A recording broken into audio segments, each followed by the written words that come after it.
Vamos a continuar la clase de línea de transmisión correspondientes a este tema número 1, la clase número 8. Esta vez vamos a ver unos temas correspondientes a algunos elementos que no son accesorios, son fundamentales también para el uso de línea de transmisión, como son los conectores, los combinadores, los duplexers y los divisores, o splitters. Vamos a comenzar también con un poquito de historia, porque a mí me gusta incluir en estos temas algo de historia, porque es muy importante ubicarnos siempre en el contexto histórico para saber cuánto ha avanzado la humanidad en esta área. Y vaya que ha sido bastante. Bueno, aquí podemos comenzar con esto, ¿no? Que tengo acá es una foto familiar de mi álbum familiar. Este es un transmisor de televisión de 5 kilovatios.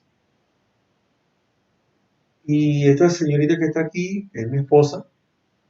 Esta foto tiene unos cuantos años ya, bastantes años. Estamos recién casados. Aquí está mi papá, un amigo, aquí el operador de planta. Y aquí el galán. Bueno, mi papá, un poquito de pelo. Bueno, aquí viene el transmisor.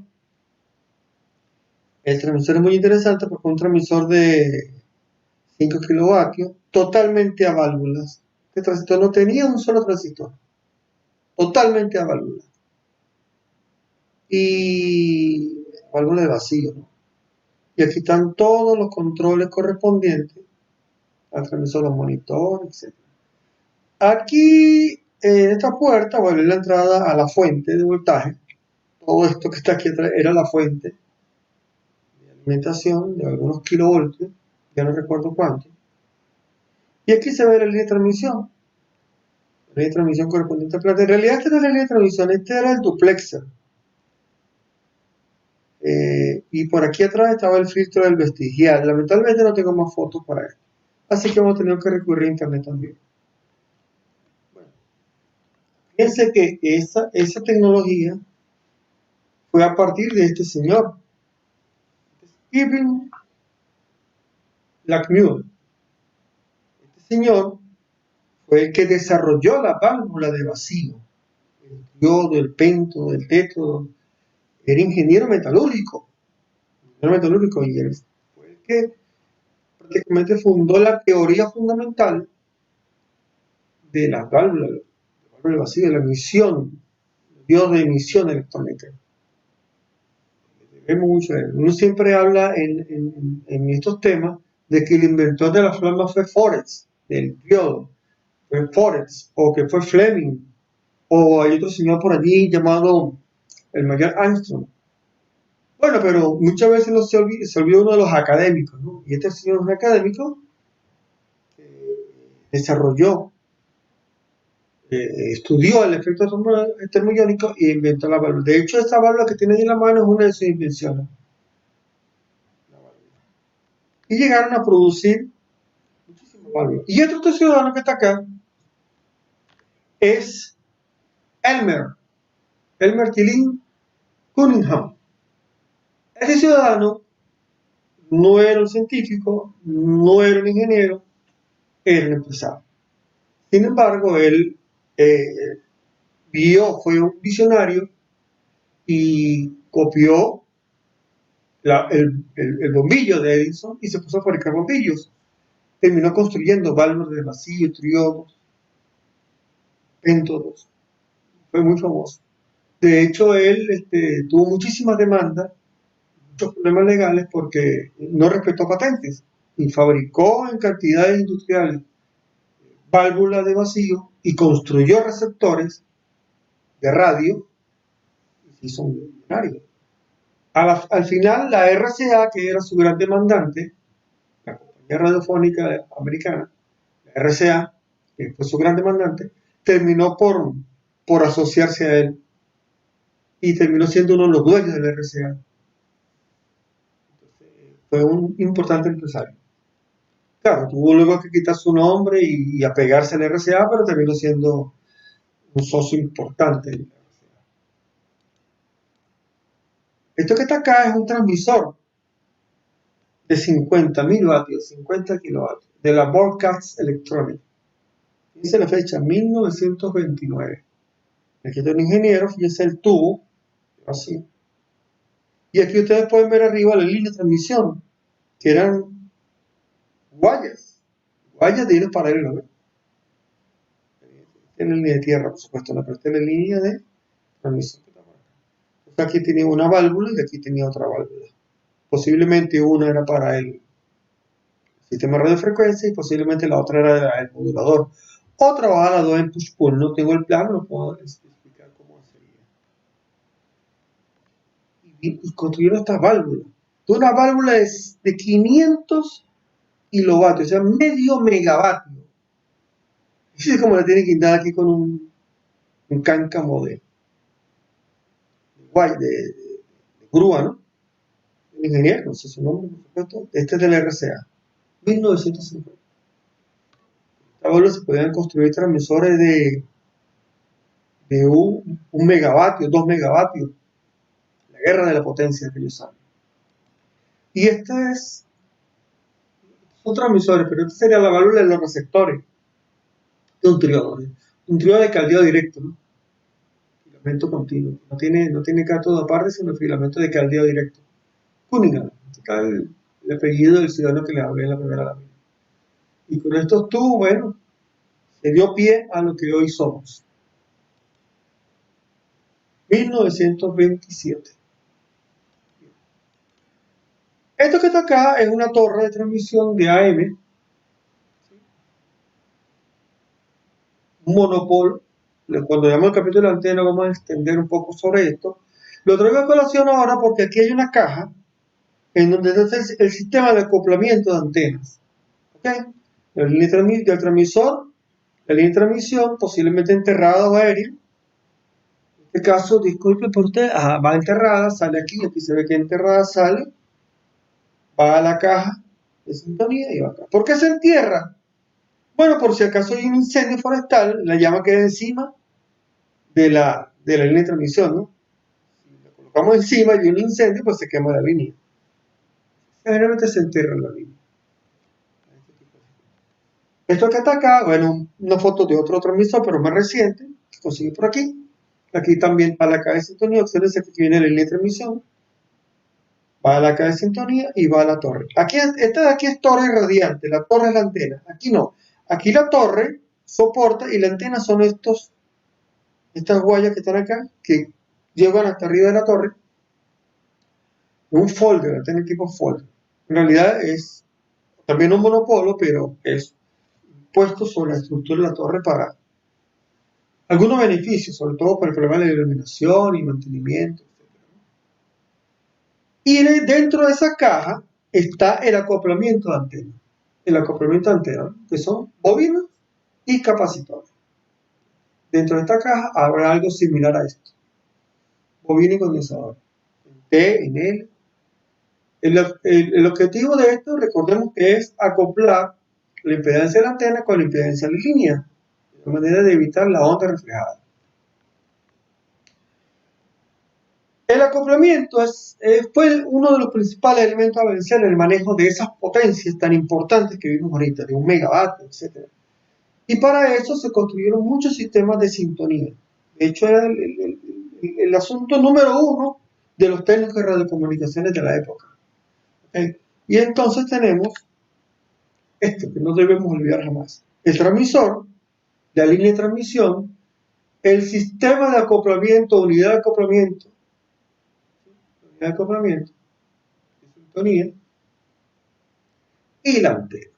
Aquí, esto es lo que le mostré ahorita, ¿no? Una bobina, unos condensadores, o 2 bobinas, o 3 bobinas. Hay muchos diseños que se pueden hacer acá. Entonces está la caja de sintonía. ¿Con qué finalidad? Con la finalidad básica de medir aquí la relación de onda estacionaria y en inglés o en español, como ustedes lo quieren decir, y medir aquí cuánta potencia devuelve la antena hacia el transmisor. ¿Cuánto debe devolver? 0. ¿Cuánto debe ir hacia la antena? Toda. Ese es el asunto. ¿Sí?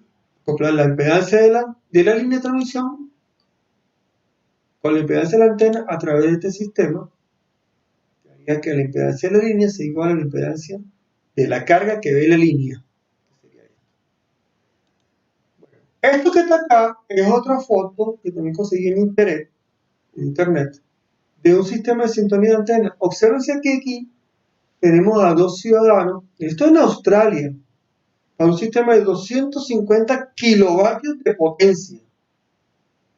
Esto es... Y fíjate todos los elementos que hay aquí de bobinas, por el tamaño de las bobinas, y el tamaño, estos son los condensadores, está acá blanca, aquí está acá el condensador. Estos también son condensadores. Condensadores de cerámica, condensadores aquí. Y bobina. Por el tamaño de este dispositivo, esto es AM, esto es MF y VHF. Pero en Australia, y esto no es viejo, esto es una foto reciente, esta foto es del año 2015. Estos sistemas todavía prevalecen. Muy importante, acuérdense que son continentes.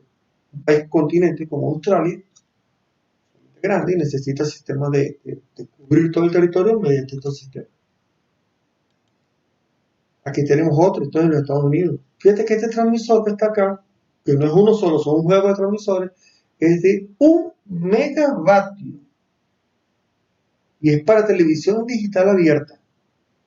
Televisión digital abierta, un transmisor de 1 megavatio. Esto es para allá, para la zona oeste de los Estados Unidos, el desierto, ese sitio. Y para llegar a ese nivel de potencia, aquí se puede observar la línea de transmisión, ¿sí? Y unas bombas, porque este sistema es refrigerado con agua. Enfriamiento con agua. O sea, aquí dentro de la cavidad de los tubos y la cavidad de la línea hay agua para enfriar.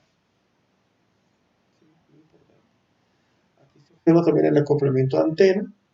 Bueno, el acoplamiento tipo diplexer para salir una antena. Esto es un combinador de potencia. Posiblemente es audio, esto es video y este es el combinador para ir a una sola antena. Aquí está la línea de transmisión correspondiente.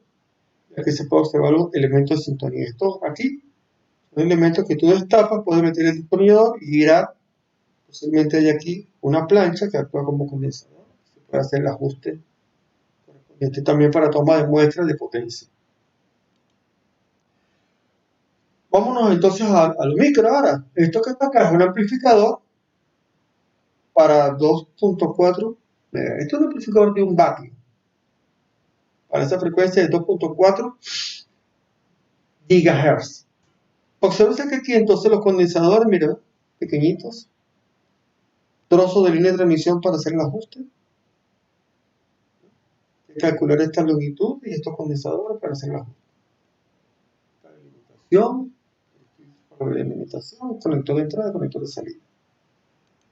Y estos también. Otro módulo, 2 megabits por segundo, también en la banda ISM, 2,4 GHz. Entonces aquí esto que está aquí es la antena. Este es el sistema de ajuste de antena. Junto con esto. Esto sería una stub. Esto sería una bobina. El sistema de antena. Bien. Entonces vemos aquello de los años que todavía existe, por supuesto, pero no vemos tan seguido como ahora. Y vemos otros sistemas que a veces están alrededor de nosotros. Aquí pueden ver también un circuito en donde se ve, esto lo tengo más que todo para ver los circuitos de sintonía.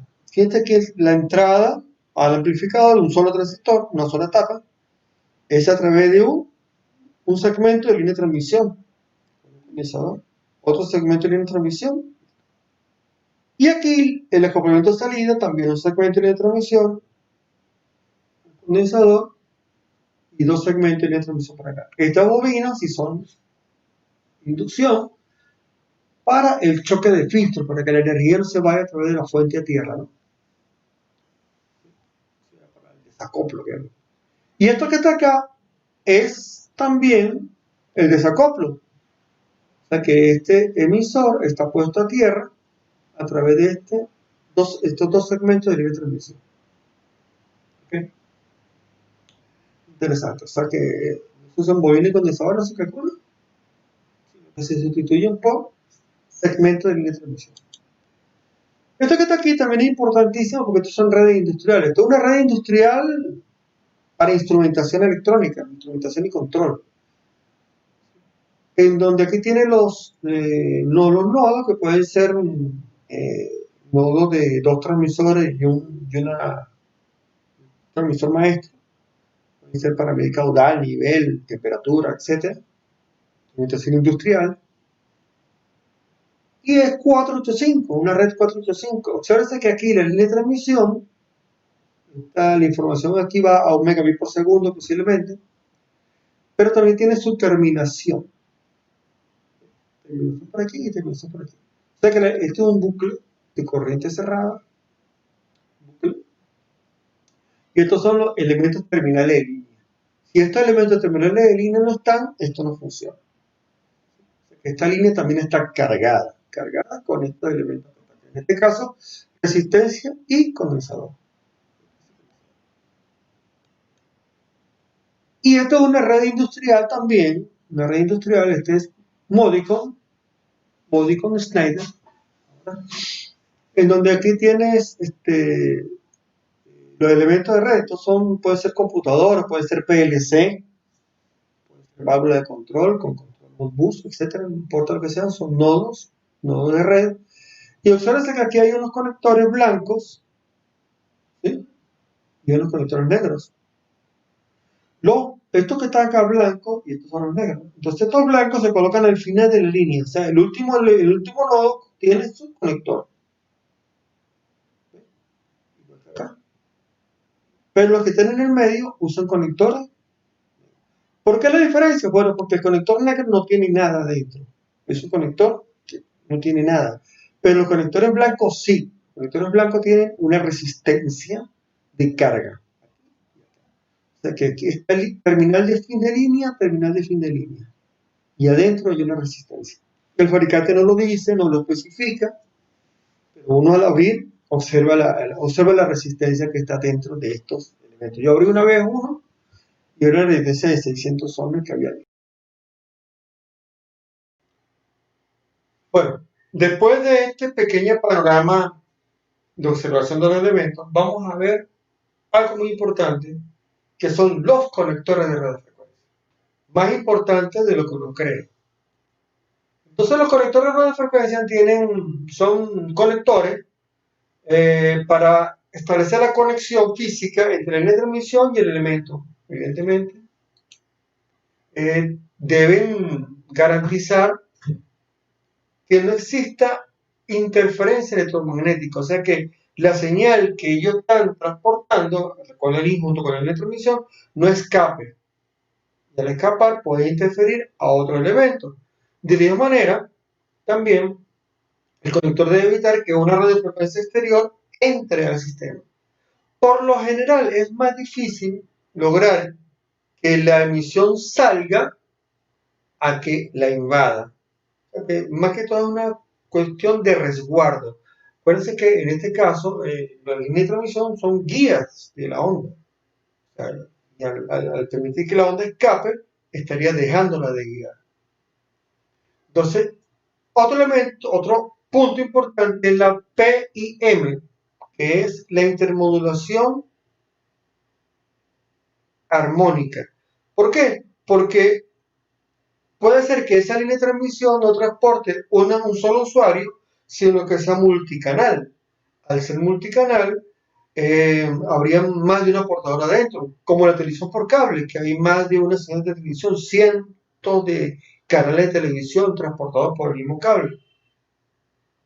Entonces, como ese medio no se garantiza que sea lineal, pueden surgir productos de intermodulación por aquel teorema de Fourier de modulación y surgen otras frecuencias adicionales que pueden perjudicar a otros canales dentro de la misma línea de transmisión. Y eso es muy importante. Entonces el conector debe evitar ese proceso de generación de otras señales nuevas, productos de intermodulación. Y evidentemente también debe garantizar de que haya poca pérdida, o sea, que la pérdida sea mínima. Entonces tenemos conectores como este, el famoso conector de VHF y UHF, del tipo N, los japoneses, y las características que le acabo de comentar, la baja emisión de interferencia, evitar los productos de intermodulación armónica y la pequeña pérdida. La pérdida es muy importante porque depende de la frecuencia. ¿En qué sentido? Que la frecuencia, recordemos que la conductividad dieléctrico depende de la frecuencia. Entonces, a medida que aumenta la frecuencia, el dieléctrico puede llegar a ser conductor. Y al ser conductor, pues, echa la señal a tierra y la señal se reduce. Es muy importante el asunto del límite de frecuencia que puede alcanzar un conductor. Aquí tenemos una fotografía con varios conectores. Aquí tenemos los clásicos. Todo esto ustedes lo pueden haber visto alguna vez, ¿no? Aquí está el famoso PL256, el tipo N, para cable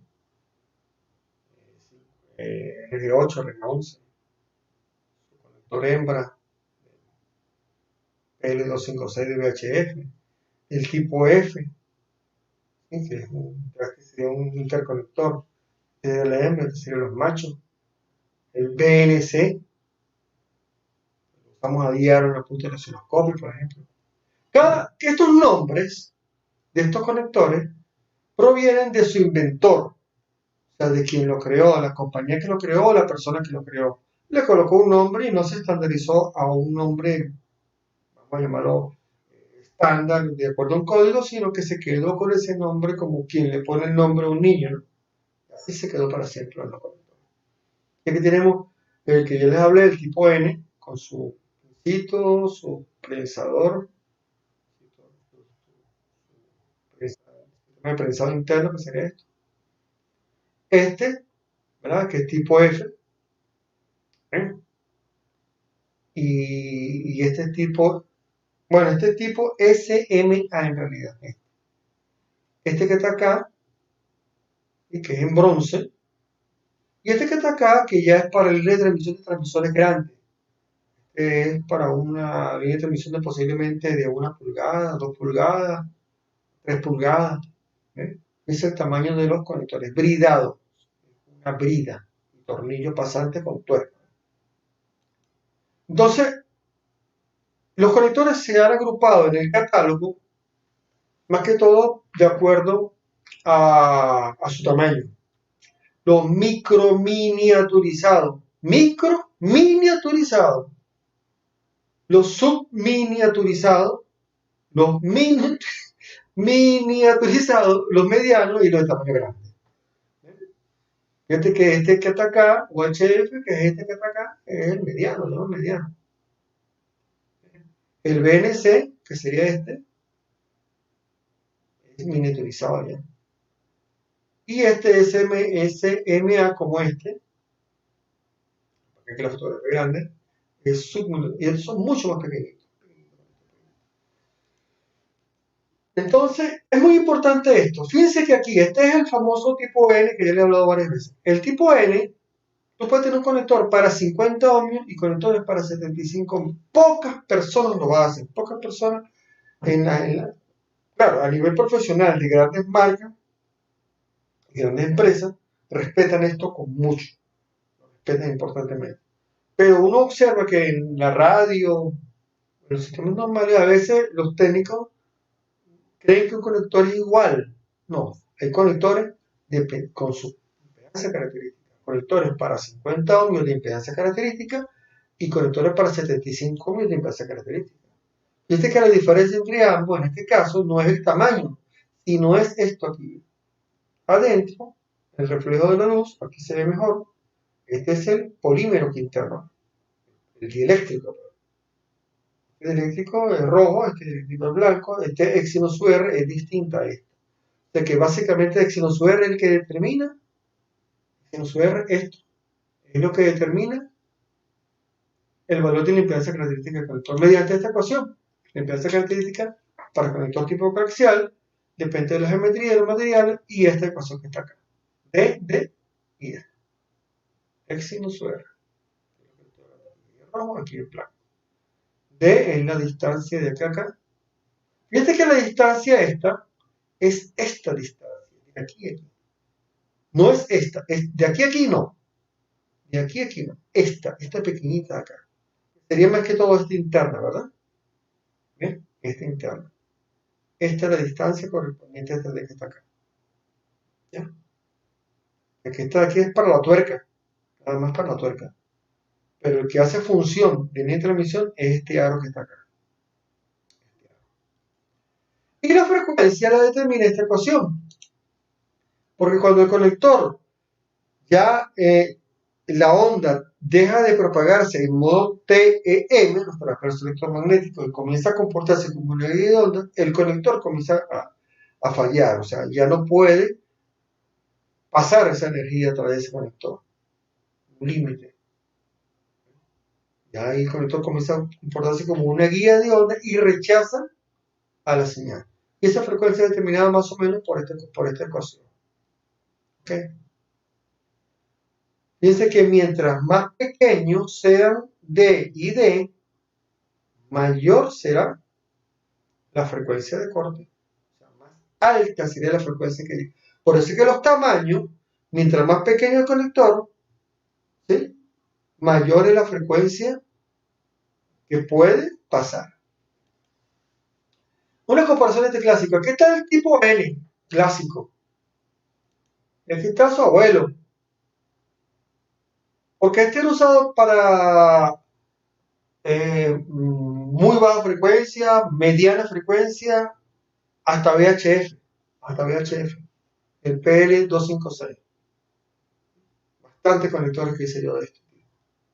Para radio de 2 metros. Bastante. Y este conector es tipo N. N viene de Nippon.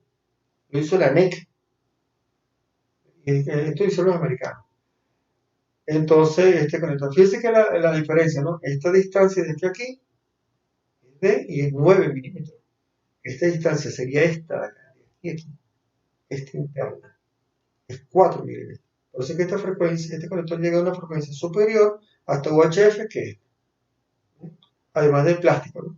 Está el plástico interno. Este conector puede llegar a 200 MHz, este ya llega a 1 giga, hasta más de 1 giga. 3 gigas, lo viste, 5 gigas, lo viste. Entonces, características de construcción. Debe ser firme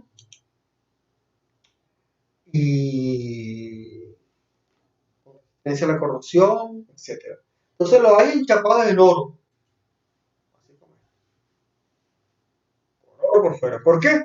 Por el efecto piel. El efecto piel, la profundidad de penetración de la corriente eléctrica en alta frecuencia va prácticamente en la piel del conductor. Entonces se recubre una capa aliada de un metal precioso, en este caso oro. También lo tenemos enchapado en plata, como este. ¿Ven? Muy popular enchapado en plata. No es que tenga todo plata, sino solamente un recubrimiento, que es un recubrimiento de oro con el otro de plata. Sigue siendo por dentro bronce. Tiene de níquel, chapado de níquel. El níquel tiene una particularidad, que el níquel es barato, es resistente a la corrosión, es bueno, pero puede producir intermodulación pasiva, puede producir esto. PIM. O sea que para multicanal el níquel no es muy bueno. Y se buscan unos compuestos como estos, ¿ves? Albaloy, sin cobre, este es de níquel. Oro, plata, níquel. Y los que son de bronce, normal, como este. Cuando no hay muchos, cuando la transmisión es monocanal, no es multicanal, y la frecuencia, la potencia es suficientemente alta como para la pérdida no despreciarla, entonces usan ya directamente en bronce, como en este caso. Por supuesto, esto tendría que tener un recubrimiento en pintura porque la corrosión hace sus, aunque es un bronce, es bastante resistente a la corrosión, pero siempre hay que protegerlo. Los parámetros S. Los parámetros S son una forma de especificar algunas características de elementos de línea de transmisión, conectores, la misma línea de transmisión, combinadores, splitter, diplexer y duplexer. Es para especificar la forma que se reparte la energía dentro de ese sistema. Una entrada, varias salidas. O varias salidas, varias entradas, una salida.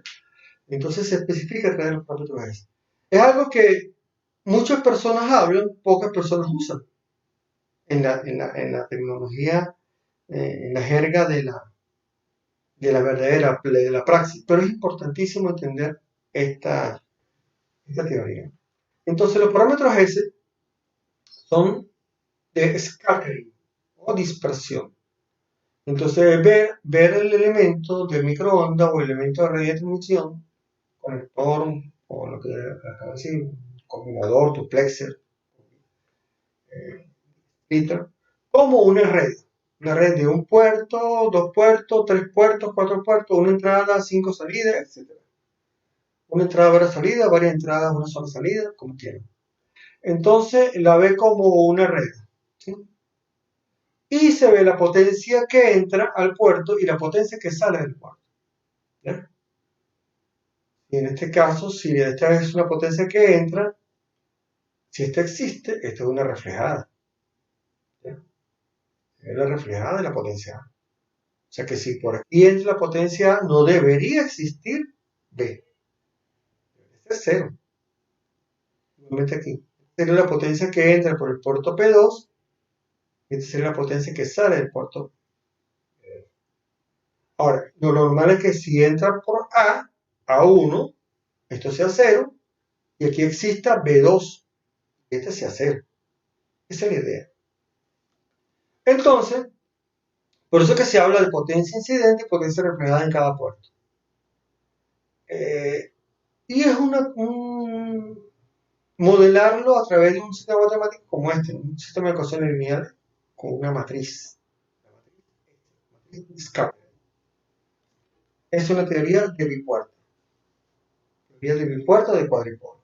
Pero no se habla de voltaje y corriente, sino que se habla de potencias de entrada y potencia reflejada. De tal manera que el parámetro S11, ¿verdad? Que sería este que está acá, es B1, que sería la potencia que sale por el puerto 1, sobre A1, que sería la potencia que entra el puerto 1. Entonces es un parámetro que está solamente en el puerto 1, por lo tanto aquí está hablando de un coeficiente de reflexión. De reflexión del puerto 1. ¿Sí? Con el puerto 2 acoplado. Este puerto 2 acoplado. ¿Qué significa acoplado? Que este puerto 2 está terminado en una impedancia. Está terminado con una impedancia. No está abierto, ni está en corto, sino que está acoplado. Aquí hay una carga. Generalmente igual a una impedancia característica. Veámoslo así.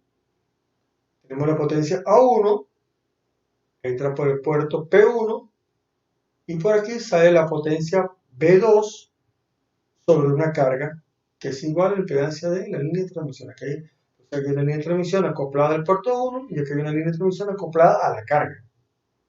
¿Correcto? Por eso que se habla así.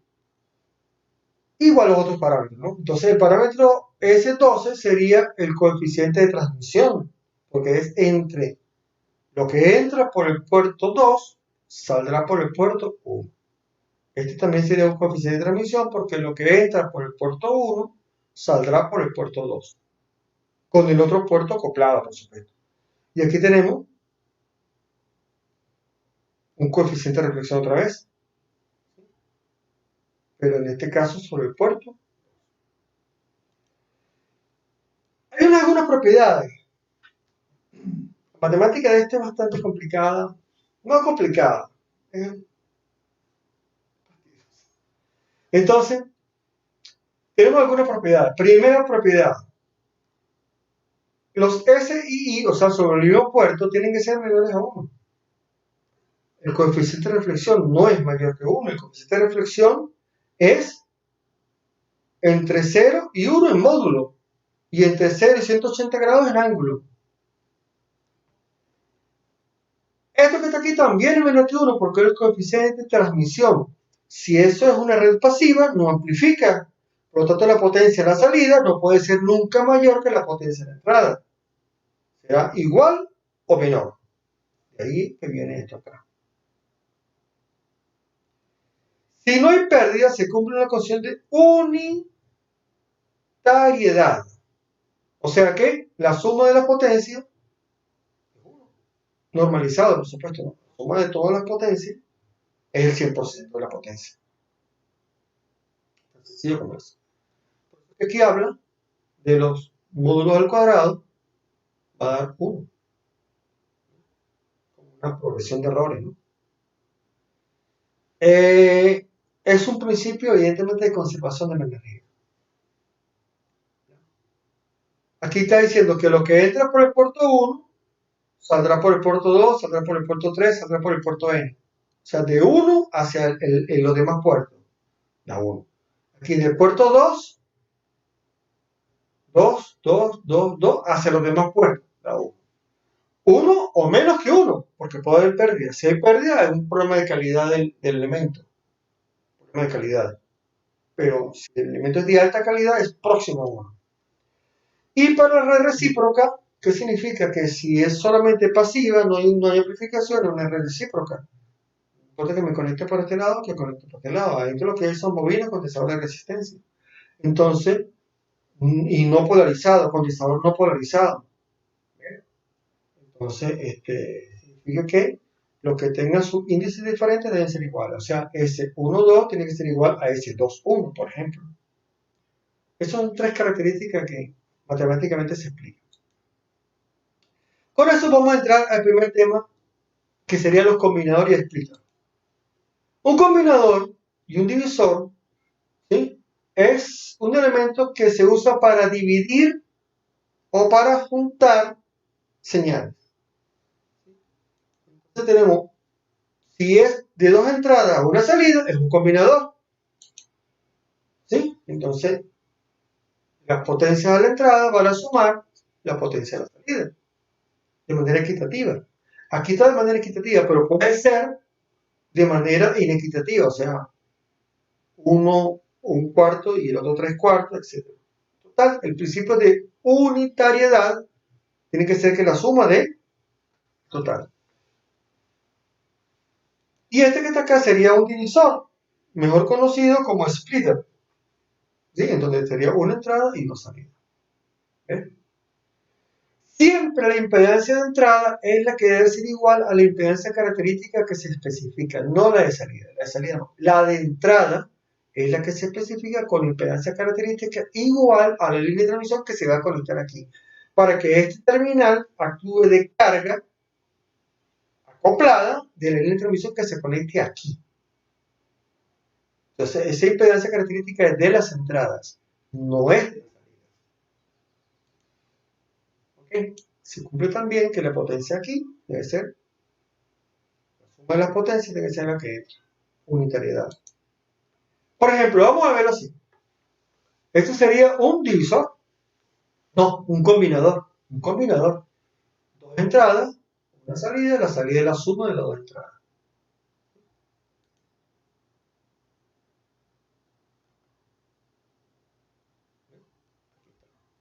La salida sería la suma de las dos entradas. ¿Para qué se usa este combinador? Pues lo veamos acá. Una red como esta. Tenemos vivienda, un edificio, un conjunto residencial, lo que sea, una sola antena, se amplifica y se baja con un splitter. Bueno, filtro diplexor de ese tipo. Splitter. Entonces aquí derivador, pues. De aquí se deriva y se reparte a su usuario. No es esto. Cuidado. Esto es un error. No es una T. Es un splitter. Esto. ¿Ya? Muy diferente. Se independiza la entrada de la salida. Esto es un splitter. Viste que aquí se especifica la pérdida de los 3 decibeles y se especifica la impedancia característica correspondiente. Y esto también es en el splitter. Esto sería para más canal, pues. Como esto que están aquí, por ejemplo. Lo llaman divisor, pero sigue siendo el splitter. Estos splitters se pueden colocar así en cascada, como en este caso. Y tendríamos que, por ejemplo, si aquí entran 0 dB de un nivel de energía, tenemos la mitad de lo que está aquí. Aquí tendremos la mitad de lo que está acá, menos 6, quitándole 3 decibelios, ¿no? Y aquí tendremos la mitad de lo que está acá. Por lo tanto, esto con respecto a este sería la mitad, un cuarto, un octavo. Esto, aquí hay un octavo de la potencia que hay aquí. Y tenemos para el caso que sería 1, aquí hay 1, 2, 3, 4, 5, 6, 7, 8. Aquí, 9 decibelios. Este sería un octavo. 0,125. Lo que pasa es que aquí el último dígito lo eliminé y pasó 13. ¿Sí? Un octavo. Un octavo de la frecuencia. Hay que tomar en cuenta porque a medida que se van colocando el splitter en el camino, pues se va perdiendo potencia. Digamos que no tengo nada, no tengo suficiente energía como para la calidad de la señal que necesito. Entonces el ruido se va a nada. ¿Cómo se prueba un splitter? Se puede probar con un osciloscopio. En un generador. De hecho, esta práctica la he hecho en el laboratorio. Y lo podemos hacer. Un generador. ¿Sí? Se coloca aquí una T. Entonces una T. Para colocar aquí el osciloscopio. Y medir la señal aquí, la forma de onda aquí. Una línea de transmisión de X cantidad de metros. No importa, porque aquí estaría acoplada. Si estaría acoplada, me libera de esta longitud. Y aquí en la salida coloco una línea de transmisión, pero con una longitud ya medida. Por ejemplo, aquí puedo meter un lambda. Y aquí puedo meter 2 lambda. Una longitud de onda de un lambda y aquí 2 longitudes de onda. ¿Bien?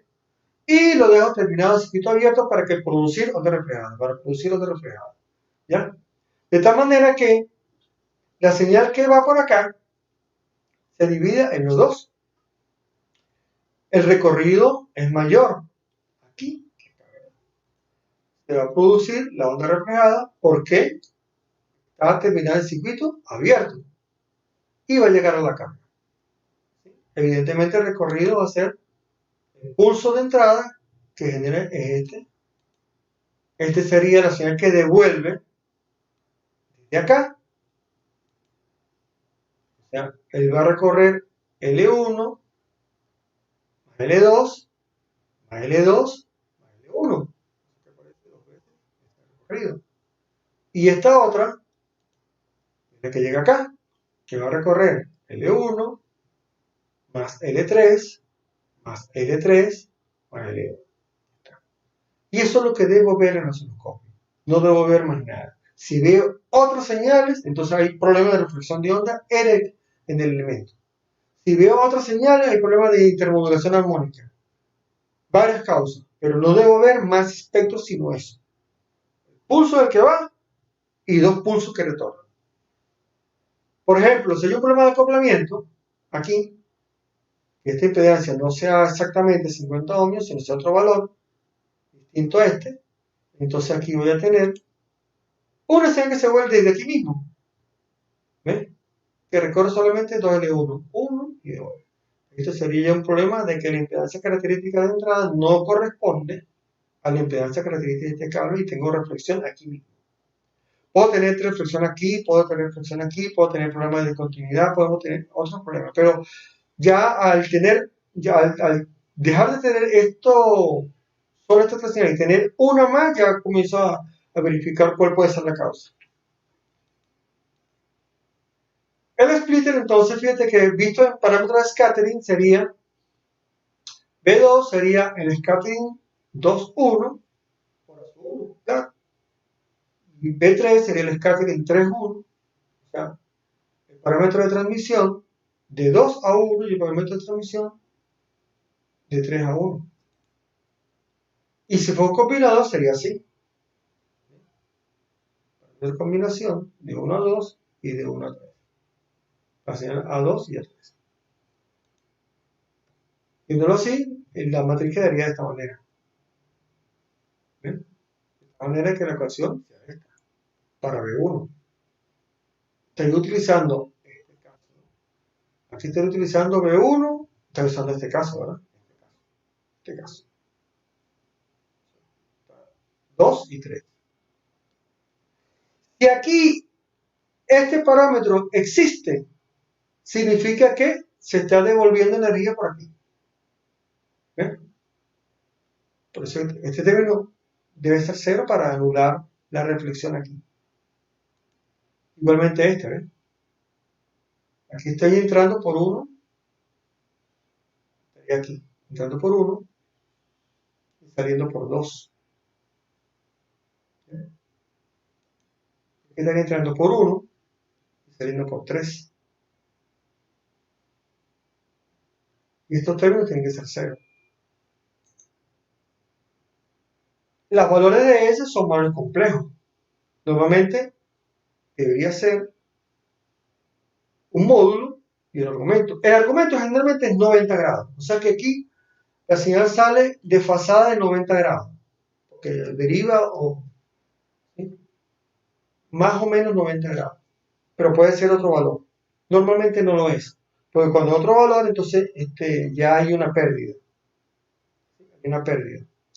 Es parte real del complejo. Esa es solamente la parte imaginaria. O sea, la misma señal desfasada a 90 grados. Como un condensador o como una bobina. Y como no hay sistemas ideales, estos términos en realidad no son cero. No son cero. Tienen un valor muy pequeño para ser considerados despreciables. Pero pueden existir. Entonces, no son cero, pero son muy pequeños. De repente estos son 1000 veces más pequeños que este parámetro. Para poder considerarlo como un efecto despreciable. El divisor de Wilkinson es un divisor característico que casi todos los divisores lo hacen bajo este diseño, gracias al señor Wilkinson, que es más o menos así, ¿no? Una línea de transmisión cualquiera que ven acá, luego dos segmentos de línea de transmisión, cuya impedancia característica es raíz de Z sub 0. ¿eh? Si esta es una línea de transmisión de Z sub 0, este segmento tendrá una impedancia característica de raíz de Z sub 0. ¿eh? Y se coloca una resistencia aquí, real, pura, de 2 veces la impedancia característica. ¿Con qué finalidad? Con la finalidad de que si este puerto se desconecta, por ejemplo, y por acá, la potencia que se pueda devolver al desconectar este queda aquí abierto, ¿verdad? Entonces la energía viene por acá, se va a devolver, se devolverá para acá y no coge para acá. O sea que este puerto no afecta a este. Igualmente este. Si este puerto queda abierto, la energía que llega acá se devuelve hacia y no coge para acá. Si este puerto queda abierto, la energía que viene por acá se devuelve hacia la fuente y no viene para acá. Si esto no existiera, si no fuera Wilkinson, si este queda abierto, la energía que entra por acá se podría llegar acá y dividirse para acá y para acá. Y afectaría este otro canal. Entonces, con esta resistencia y este arreglo, se garantiza que la potencia que devuelve el puerto que quede desacoplado no afecta el puerto adyacente. Ese es más que todo lo que quiere decir aquí. Si uno de los puertos de salida no se carga con la impedancia característica Z sub 0, la potencia reflejada irá al puerto de entrada, pero no al otro puerto de salida. Es el diseño de Wilkinson. Y se garantiza entonces que la potencia se divide en dos. Los combinadores. Los combinadores entonces son los mismos sistemas pasivos, pero ya para varias entradas, una salida. ¿Ya? Y los hay grandísimos, los hay de todos los modelos. Ya vamos a ver algunos. Por ejemplo, este modelo, fíjate que este puede combinar, este modelito que está acá, puede combinar desde 5 hasta 1000 megas, casi todo el espectro electromagnético.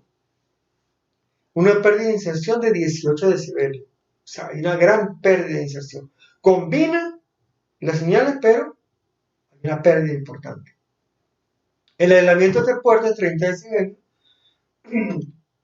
O sea que si un puerto de salida con otro puerto de salida está aislado en 30 decibelios. El montaje en rack, 19 pulgadas, las dimensiones más o menos como esto, 1,7 kilogramos. Totalmente pasivo. Y adentro no hay nada que se conecte. Nada, todo es pasivo. Se paralizó por cable.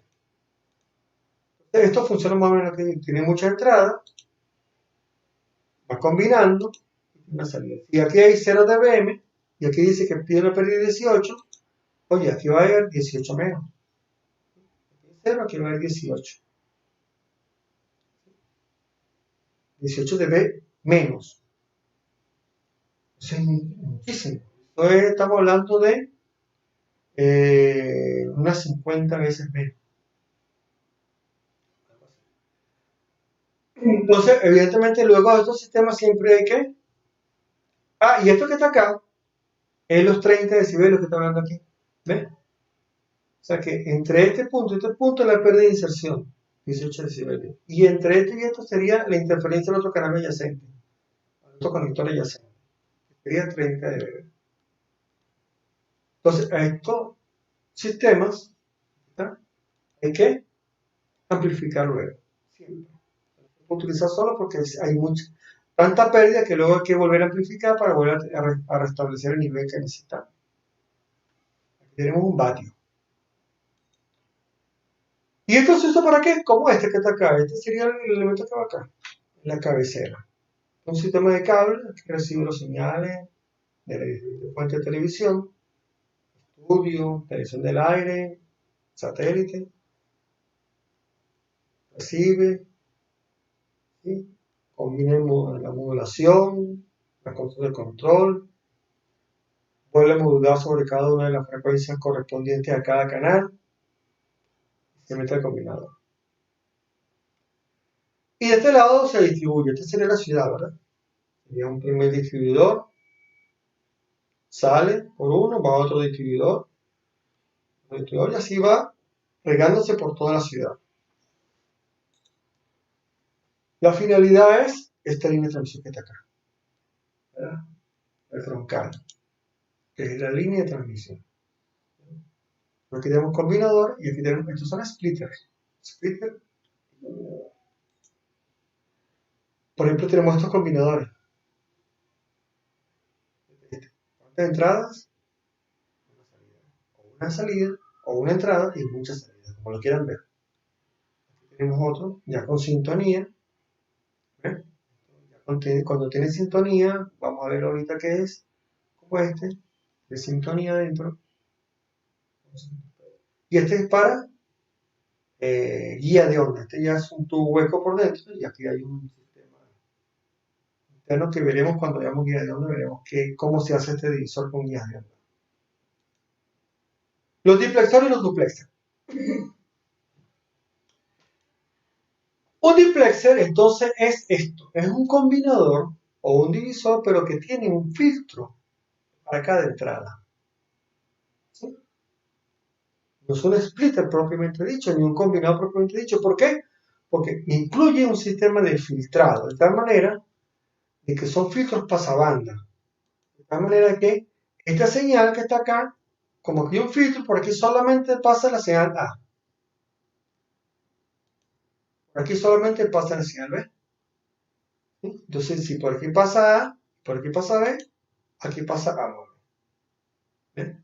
Pero hay una garantía de que esta señal no puede pasar para acá porque el filtro A se lo impide y esta señal no puede pasar para acá porque el filtro B se lo impide. Y así se hacen, por ejemplo, el quadplexer que llaman. El quadplexer se está usando mucho hoy en día en los sistemas de telefonía celular que tienen varias generaciones, 2G, 3G, 4G. Entonces tenemos aquí tenemos tres generaciones de celular, ¿verdad? La generación 2, la generación 2 y media, la generación 3. Entonces se usa de esta manera, ¿eh? Con un quadplexer. Sería un divisor o un combinador, en este caso un combinador porque va una sola antena. Bueno, si la antena, si recibe, es divisor. Si transmite, es combinador. Vale. Aquí están frecuencias. Esta frecuencia es 700, 1800, 1900 y 2600 MHz.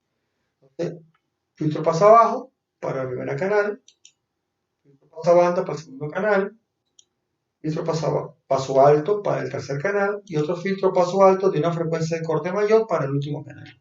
Y así acoplo con una misma antena, tengo 4 sistemas distintos de radiotransmisión. Esto es un diplexer clásico para VHF, con cavidad resonante. Son unos tubos vacíos y donde hay un émbolo que se sube y se baja, además de que hace una cavidad resonante y tiene un nivel de filtrado, ¿verdad? Entonces esto tiene, son 2 filtros, este y este. Básicamente la parte de arriba. O sea que aquí esta frecuencia pasa, a través del filtrado. Es un duplex. Los hay también pequeñitos, así de este tamaño, el tamaño pequeñito. Y aquí está el sistema de filtrado. ¿Viste?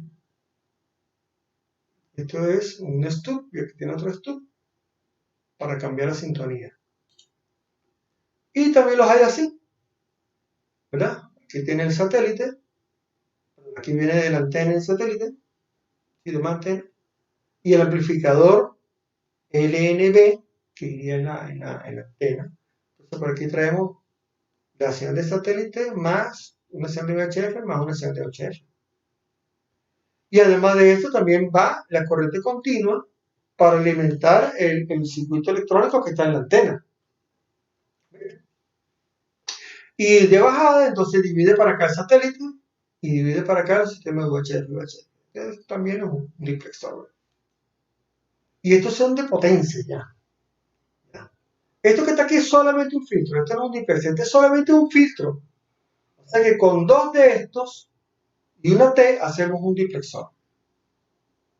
Esto sería para 10 kilovatios, 20 kilovatios, 5 kilovatios. Estos serían los equipos que estarían en esos sistemas de antena de las grandes ciudades, como les mostré en las láminas anteriores, no sé si se recuerdan, una sola torre y entonces en esa gran edificio meten todos los transmisores de la ciudad a uno solo sistema de antena. Tendría que tener un cuarto lleno de estos elementos, de impresiones como esta. Aquí tenemos uno, ¿ves? Aquí está la T, ¿ves? Para salir, y aquí está un filtro y el otro filtro. O sea que entro por aquí, cavidad resonante del filtro, salgo por acá. Cavidad resonante del filtro, este sería sintonizar una frecuencia y este a otra frecuencia. El duplexor es otro concepto. Es una red también de 3 puertos, ¿verdad? Pero que permite una comunicación bidireccional en un solo canal y aislar el otro. Es decir, que debe garantizar el aislamiento. O sea que aquí la señal que entra por A sale por B. No puede pasar a C. Y la señal que entra por B pasa a C. No puede volver a A. Y entre A y C están aislados. O sea que la matriz scattering sería como esta. ¿Ven? Y se especifica. Entre A y B hay 2 decibelios. Entre esto y esto se pierden 2 decibelios. Se pierde mucho. Menos de la mitad. Entre B y C se pierden 2 decibelios. Pero entre A y C se pierden 33 decibelios. Estos son 2000 veces. La señal de A que logra pasar por aquí es 2000 veces más pequeña. Se puede garantizar entonces que está aislado. Igualmente, la de B para A, o sea, que aquí no se puede, esa es la diferencia. Entonces, no puede B ir hacia A. Ya no podría. Porque perdería 1000 veces la potencia. Y de C tampoco iría para B. Solamente un sentido de circulación. Porque perdería esto. Y de A a C tampoco podría ir. O sea que aquí sería básicamente de A hacia B y de B hacia C. Lo demás sería alta pérdida. Circuladores son como estos. Estos elementos adentro son de muchas formas, ¿no? Muchos de estos traen filtros de alta calidad, filtros de alto orden, y otros traen sistemas aquí electromagnéticos, o sea, sistemas como un imán.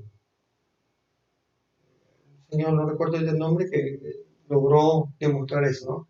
Un campo magnético fuerte que hace que esto actúe como un circulador, como una redoma. Este sería una redoma perfecta. Fíjense que aquí el puerto 1 se comunica con el puerto 2, el puerto 2 se comunica con el puerto 3 y el puerto 3 se comunica con el puerto 1. Un circulador. Lo que entra por 1 sale por 2. Lo que entra por 2 sale por 3. Lo que entra por 3 sale por 1. Es un circulador.